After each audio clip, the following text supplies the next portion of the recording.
এই গৌস উপস্থিত হওয়ার সাথে সাথে কড়া চক্ষু মেজাজ গরম করে এমন রাগান্বিত হয়ে ইবনে সাক্কার দিকে ইশারা করলে, হে ইবনে সাক্কা, হে ইবনে সাক্কা। ইবনে সাক্কা বলার সাথে সাথে ইবনে সাক্কার ভিতরে এখন জলপ্রসাই হয়ে যাচ্ছে, কিরে এই লোকটা আমার নাম কেমনে জানে, এই লোকটা আমার নাম কেমনে জানে।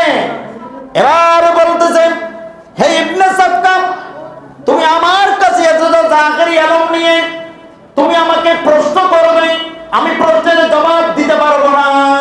হে ইবনে সাক্কা, তবে তোমার প্রশ্ন তুমি বলবে না আমি বলবো, তোমাকে বলার দরকার নাই, তবে আমি তোমার প্রশ্নগুলো বলি। তোমার প্রথম প্রশ্ন হচ্ছে এই, তার জবাব হচ্ছে এই, তৃতীয় নম্বর প্রশ্ন হচ্ছে এই, জবাব হচ্ছে এই, তৃতীয় নম্বর প্রশ্ন হচ্ছে এই, জবাব হচ্ছে এই।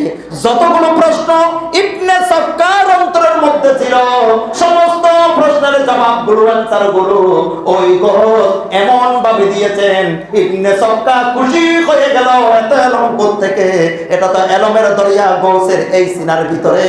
এবার গৌসে ওই গোস বলতেছে, হে ইবনে সাক্কা, আমি এই গৌসিয়তের এই চক্ষু দিয়ে, কপালের এই চক্ষু দিয়ে আমি তোমার ভবিষ্যৎ নির্ণয় করতেছি, আমি তোমার ভবিষ্যৎ দেখতেছি। আমি আল্লাহ আমাকে ক্ষমতা দিয়েছে মানুষের তকদির দেখার জন্য, আমি তোমার তকদির দেখতেছি।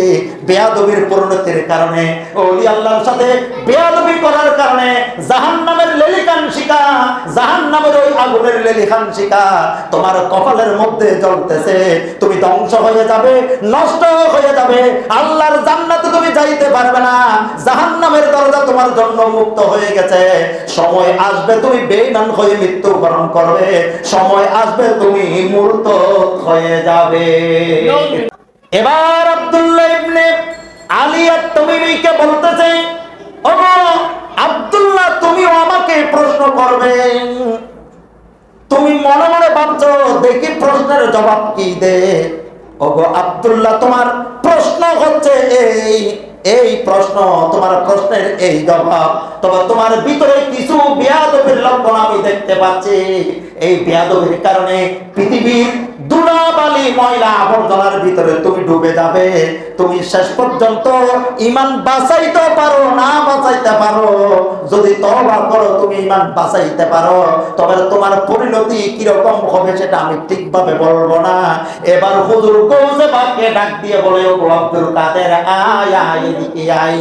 হে আব্দুল কাদের, তুমি এদিকে আয়।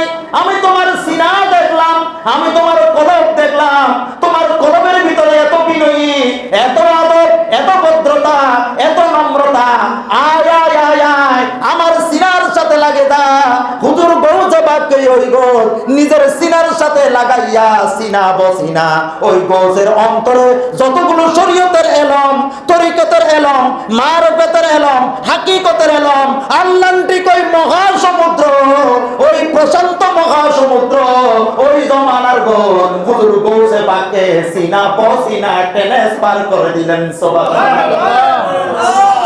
এই যে গৌসের, এটা আটলান্টিক মহাসাগর, সিন এইটা কি আটলান্টিক মহাসাগর, এক বিয়েতের সিন, এটা কি আটলান্টিক মহাসাগর। শেরে মিল্লাত ইন্তেকাল হয়ে গেছেন, এক বিয়েতের একটা সিনা। শেরে মিল্লাতের সিনা এটা কি এক বিয়ু, কি বিয়ু, এক বিয়ুত, এক বিয়েতের সিনা, এটা দাফন, দাফন হয়েছে কিনা? এক বিয়ুতের সিনা, শেরে মিল্লাতের সিনা দাফন হয় নাই, জ্ঞান বিজ্ঞানের মহাসমুদ্র দাফন করা হয়েছে। জ্ঞান বিজ্ঞানের মহাসমুদ্র, খতিব বাঙ্গাল প্রিন্সিপাল জালালউদ্দিন আল কাদেরীর এক বিয়ুত সিনা, এক বিয়ুত